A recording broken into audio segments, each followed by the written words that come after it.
Il faut savoir qu'il y a une grosse déperdition de chaleur au niveau de la tête et du cou. Les chiffres varient, certaines personnes disent 30%, d'autres 40%, d'autres encore 50%.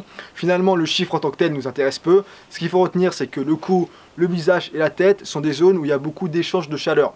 Donc lorsqu'il fait froid, ça va être primordial de se les couvrir.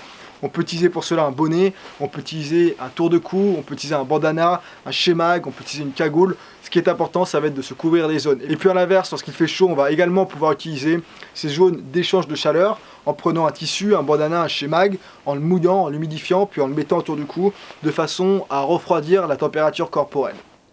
Un point très important, c'est de ne jamais transpirer pendant l'effort. Il vaut mieux enlever plusieurs couches de vêtements et avoir un petit peu froid pendant la randonnée et ensuite, lorsque vous êtes au repos, remettre les vêtements sur soi plutôt que l'inverse. Croyez-moi, l'humidité, c'est votre pire ennemi lorsqu'il fait froid. Si vous êtes dans un milieu où il fait froid, ça va être important les amis de manger et de boire chaud. Puisqu'autrement, si vous mangez de la nourriture froide ou si vous buvez de l'eau froide, ça va vous faire perdre de la chaleur alors qu'au contraire, ça pourrait vous en apporter.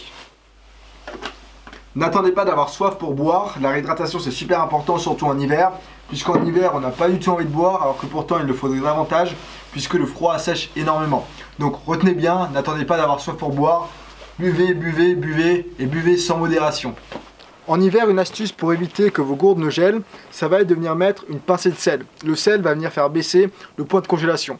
Si vous voulez, c'est un petit peu le même principe que lorsqu'on met du sel sur la route pour éviter que les routes ne gèlent.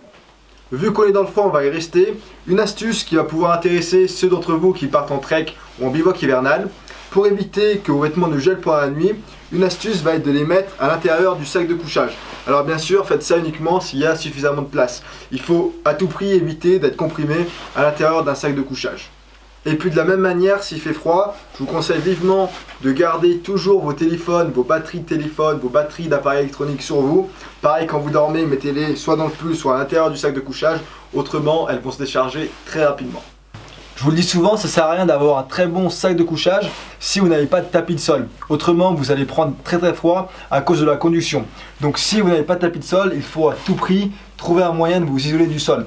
Bien sûr, on peut faire ça avec des matériaux qu'on trouve dans la nature. Souvent, on nous parle de branches de sapin, on peut faire ça également avec des feuilles mortes, etc. etc. Une autre astuce qui peut être efficace, ça va être de prendre votre sac à dos, de virer les grosses affaires inconfortables qu'il y a à l'intérieur et ensuite de le mettre sous votre buste.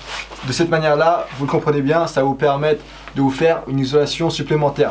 Mais retenez bien la chose suivante, un bon sac de couchage doit forcément s'accompagner d'un bon tapis de sol.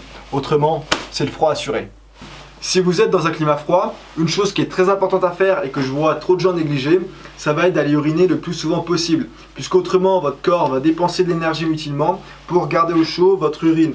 Alors qu'il pourrait dépenser cette même énergie pour créer de la chaleur sur d'autres parties de votre corps. Donc première règle, allez uriner avant de vous mettre dans votre duvet. Allez uriner avant de commencer votre nuit. Même si vous n'avez pas forcément envie d'aller uriner, c'est toujours bien de se forcer. Et puis, deuxième règle, si vous avez envie d'uriner en plein milieu de la nuit, je peux comprendre qu'on n'ait pas forcément envie de sortir de son duvet et d'aller affronter les conditions climatiques qui peuvent être parfois très difficiles. Mais non, dans ce cas-là, il y a quelque chose qui s'appelle la gourde nalgène et on peut utiliser ça sans sortir de son duvet. Bien sûr, c'est plus simple pour les messieurs que les madames. Pour les madames, c'est possible, ça reste plus compliqué, mais ça reste possible.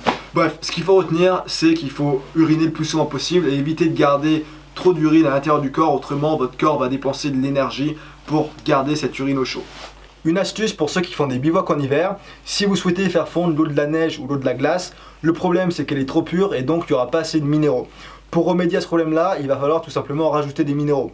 Donc vous pouvez soit rajouter une pincée de sel, soit rajouter un bouillon de cube, ou alors même tout simplement vous pouvez manger en même temps des aliments pour avoir plus de minéraux. Le but vraiment ça va être de limiter le risque de déminéralisation. Une superbe astuce lorsque vous êtes en bivouac et qu'il fait très froid, ça va être de vous faire une bouillotte. Pour cela, vous allez bouillir de l'eau, vous prenez ensuite une nalgène, vous mettez l'eau bouillante dans la nalgène et vous allez venir positionner la nalgène au niveau de votre artère fémorale. De cette manière-là, ça va venir propager la chaleur dans tout votre corps. Si la nalgène est trop chaude et que vous avez peur de vous brûler, alors bien entendu, rien ne vous empêche de venir mettre une chaussette pour venir atténuer la chaleur. Croyez-moi, cette astuce, elle m'a aidé plus qu'une fois. Voici seulement quelques-unes des astuces que j'ai puisées de ma vidéo dans laquelle je vous donne 50 astuces pour le trekking, la randonnée et le bivouac. Que ce soit des astuces pour moins vous fatiguer pendant la marche, des astuces vis-à-vis du matériel, des astuces en fonction des saisons, des astuces pour le campement, des choses à faire, des choses à ne pas faire. Bref, 50 astuces, il y en a pas mal. Je pense honnêtement qu'il y en a quelques-unes que vous ne connaîtrez pas. Si ça vous intéresse et que vous souhaitez visionner cette vidéo des 50 astuces, alors c'est tout simple, je vous ai mis un lien dans la description, vous avez juste à cliquer et ça vous renverra vers une page de mon site internet sur laquelle vous pourrez télécharger et visionner la vidéo. Allez, sur ce, merci à tous, prenez soin de vous et à la prochaine.